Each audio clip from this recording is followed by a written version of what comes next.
Buongiorno. Buongiorno. Buongiorno!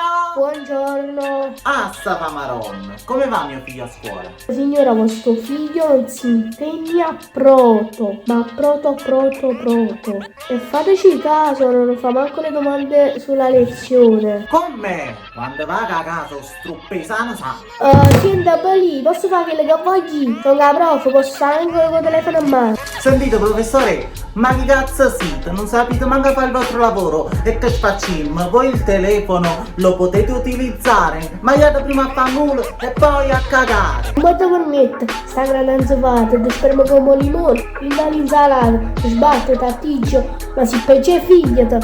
Ma tutto a posto, ma arrapigliata. Ne scorze mandarina, ne buccia di banana, ne cessanza vaiolo, ne cangura brasiliana. Vicino a me arrivigliate, io so peggio di mio figlio. Dire che ha parlato, mi si scapello scombiglio. Che maleducazione sta prendendo la bambina, lo pare come il nonno che è la grande bucchina.